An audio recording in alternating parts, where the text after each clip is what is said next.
Welcome to HortTube. My name is Jim Putnam. This is an upright Japanese plum yew in 2 minutes. The Latin name for this plant is Cephalotaxus HARRINGTONIA Fastigiata, which is, so that's the reason I'm calling it upright Japanese plum yew.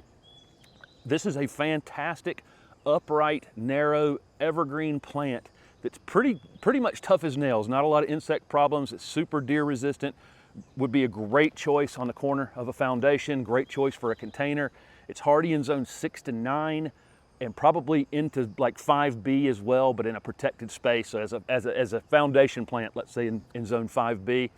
In zone 6 to 9, you're gonna see this listed as sun or part shade. I think that the further you get into the south, especially into the southeast, it works better in like a half a day sun, half a day shade. If you're in areas with a cooler summer in zone 9, like maybe in California, zone 9, you could put it in the full sun. But I think in the southeast, this is a part shade plant. The further you go north, the more sun it will take. This is another one of those plants that doesn't particularly like clay soils. It's fantastic in a sandy, well-drained soil. If you're planting it in clay-based soil like I would in my yard, I definitely mound this plant up a little bit.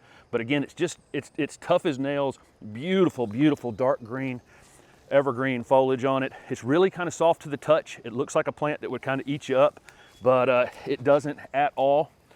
And so I've always really loved this plant. It's very versatile. Again, container plant, foundation plant, can be used as a screen in a narrow space. It's not particularly fast growing, so keep that in mind. It probably will take a while to become a screen, but once it does, it's fantastic. There'd be very little maintenance to ever do on this plant. If it gets a crazy limb out to the side, that can be cut off whenever. If you need to do any serious pruning on it, bringing the height down a little bit, I'd probably do that in the late winter, and it can be fertilized at the exact same time. So thank you very much for watching this 2-minute version of this variety. I frequently have a longer version of these videos on my channel that may show me planting them and maybe some additional information that I didn't share in this shortened version. I also have playlists on this channel for very specific needs. If you're looking for screening plants or foundation plants or shade plants, or you're in like zone 6 or 7, I have playlists that include all the plants that will grow in your area. So look for those playlists on my channel.